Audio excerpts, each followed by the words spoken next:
What things did you do as a kid that you now realize is extremely weird? There were spiders and mice in my room which totally freaked me out, so every night, before I went to sleep I'd whisper a report of what the weather was outside to encourage them to go outside, rather than stay inside and bite me in my sleep.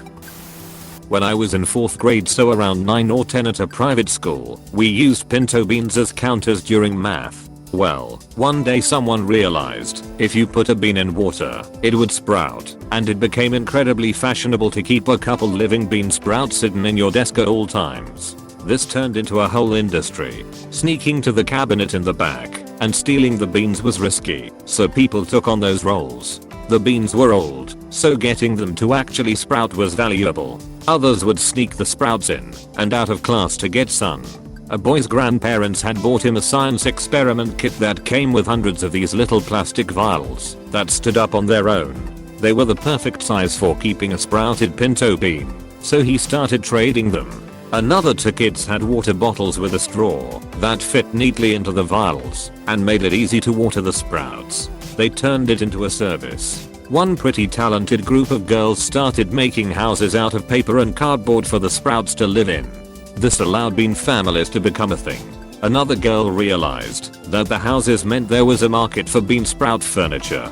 Kids starting pulling textbooks out of their desks and stashing them around the classroom to make space for larger and larger houses. The houses were a turning point because they ran anywhere from $5 to $10, which was the first time anyone had charged real money for something instead of bartering. In addition, demand for sprouts went through the roof, since you could fit 4 or 5 in a house. The kid who had been successfully sprouting the beans is under immense pressure to produce, and we've crossed a threshold, so people are willing to pay real money now. Into this high pressure situation walks my classmate Julia. Julia brings a tiny bottle of purple liquid one day and tells Bean Sprouter Kid that it's the diluted slime of an extremely rare snail from the forests up north that she collected herself while camping with her family. It's such a strong fertilizer, even diluted, that 1 drop in each vial will guarantee that a bean will sprout. In addition, a drop to each already sprouted bean will ensure a nice, green plant.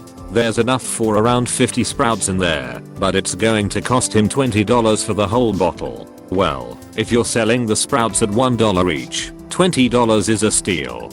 So the kid comes back the next day with the cash. Julia gives him the fertilizer, and he puts a drop in each vial just before we leave to go home. The next day, all his bean sprouts are dead, and he's pissed.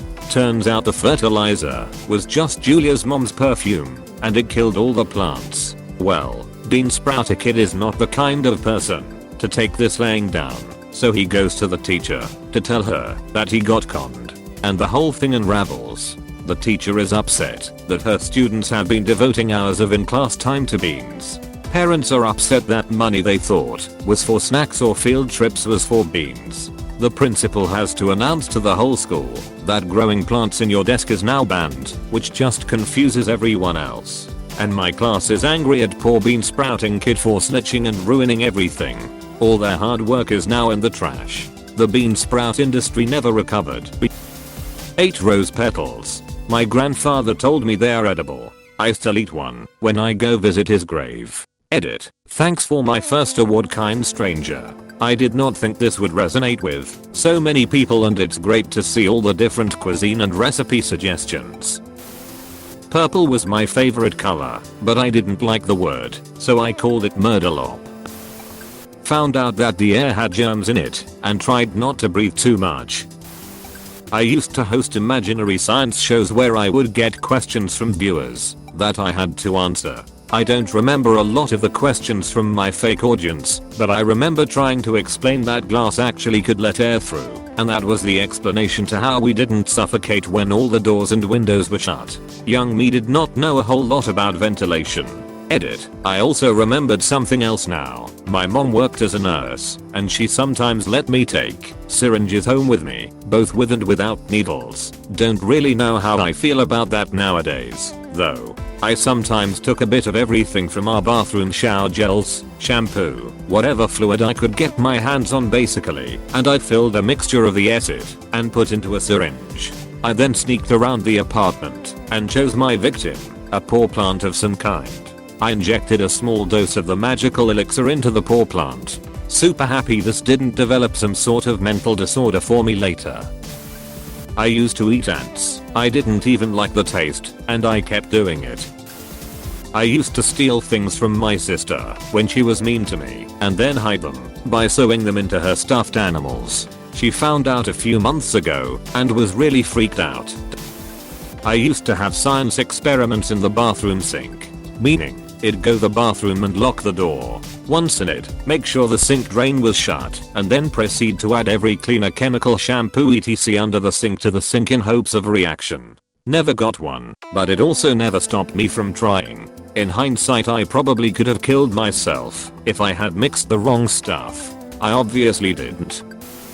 I used to eat tissues as a kid. My mum found out one day and yelled at me to stop, as any sane parent would do, so I started eating them in secret, sneaking away with the tissue box to another room to eat a tissue or two, until one day, when I was about 5 years old, I had to go to the hospital. I had no idea what was going on. All I knew was that I had trouble breathing through my nose. Before my operation, I was in the hospital and I overheard one of the nurses say that they just needed to remove the excess tissue in my nose. Naturally, I thought that the tissues I had eaten had started getting clogged up in my nose and I never ate a tissue again. I made the realization at 14 that it was muscle tissue in my nose and not the actual tissues I was eating.